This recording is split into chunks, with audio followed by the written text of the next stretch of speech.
നമസ്കാരം. കുവൈത്ത് അന്താരാഷ്ട്ര വിമാനത്താവളത്തിന് നേരെ ഇറാന്റെ ഡ്രോൺ ആക്രമണം. ആക്രമണത്തിൽ ഏതാനും ജീവനക്കാർക്ക് നിസ്സാര പരിക്കേറ്റതായും പാസഞ്ചർ ടെർമിനലിന് ചെറിയ രീതിയിലുള്ള നാശനഷ്ടങ്ങൾ സംഭവിച്ചതായും കുവൈത്ത് സിവിൽ ഏവിയേഷൻ അതോറിറ്റി അറിയിച്ചു. സംഭവം നടന്ന ഉടൻ തന്നെ അടിയന്തര സുരക്ഷാ നടപടികൾ സ്വീകരിച്ചതായും സ്ഥിതിഗതികൾ നിയന്ത്രണ വിധേയമാക്കി പ്രദേശം സുരക്ഷിതമാക്കിയതായും ഔദ്യോഗിക വക്താവ് അബ്ദുള്ള അൽ രാജി പ്രസ്താവനയിൽ പറഞ്ഞു. അമേരിക്കൻ വ്യോമാക്രമണത്തിന് പിന്നാലെ പശ്ചിമേഷ്യയിലുടനീളം ഇറാൻ വ്യാപകമായ പ്രതികാര ആക്രമണങ്ങൾ അഴിച്ചുവിട്ടിരുന്നു.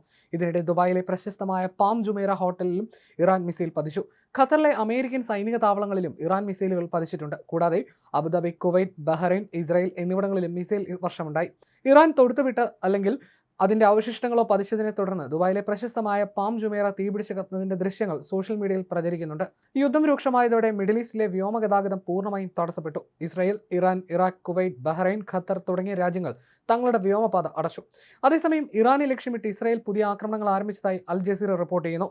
ഇറാന്റെ ആക്രമണ പ്രത്യാക്രമണ ശേഷി തകർക്കുക എന്ന ലക്ഷ്യത്തോടെയാണ് ഇസ്രായേലിന്റെ നീക്കം. നേരത്തെ കുവൈത്ത് വ്യോമ അതിർത്തിയിൽ മിസൈലുകൾ കണ്ടെത്തിയതായും രാജ്യത്തിന്റെ വ്യോമ പ്രതിരോധ സംവിധാനങ്ങൾ അവ വിജയകരമായി നേരിട്ടതായും കുവൈത്ത് സായുധ സേന അറിയിച്ചിരുന്നു. ഇതിന് പിന്നാലെയാണ് വീണ്ടും ആക്രമണം ഉണ്ടായത്. നിശ്ചിത സുരക്ഷാ മാനദണ്ഡങ്ങൾ പാലിച്ചാണ് നടപടികൾ സ്വീകരിച്ചതെന്ന് വ്യക്തമാക്കിയ ജനറൽ കമാൻഡ് സംഭവവുമായി ബന്ധപ്പെട്ട് കിംവദന്തികൾ പ്രചരിപ്പിക്കരുതെന്നും ഔദ്യോഗിക ഉറവിടങ്ങളിൽ നിന്നുള്ള വിവരങ്ങൾ മാത്രം വിശ്വസിക്കണമെന്നും പൊതുജനങ്ങളോട് അഭ്യർത്ഥിച്ചിരുന്നു.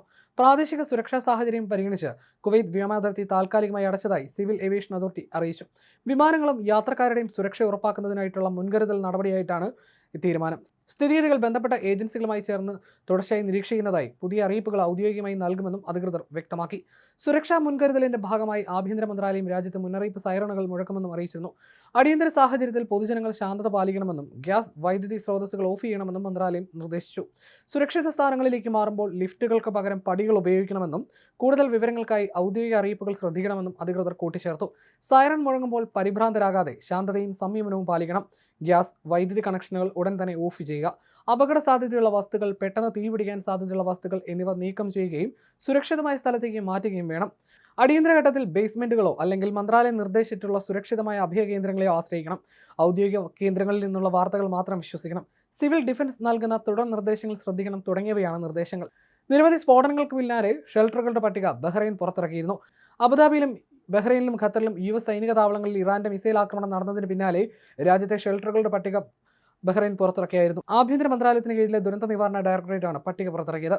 ബഹ്റൈനിലെ ജുഫൈർ മേഖലയിലെ US നാവിക താവളത്തിൽ നിന്ന് വൻതോതിൽ പുകയേറുന്നുണ്ട്. ഇവിടെ വൻ സ്ഫോടനമാണ് ഉണ്ടായത്. തുടർന്ന് വീണ്ടും മിസൈലുകൾ എത്തിയപ്പോൾ അത് പ്രതിരോധ സംവിധാനത്തിൽ പ്രതിരോധിക്കായിരുന്നുവെന്നാണ് റിപ്പോർട്ടുകൾ. പൗരന്മാർ എത്രയും പെട്ടെന്ന് സുരക്ഷിത സ്ഥാനത്തേക്ക് നീങ്ങണമെന്ന നിർദ്ദേശം ബഹ്റൈൻ ആഭ്യന്തര മന്ത്രാലയവും നൽകിയിരുന്നു.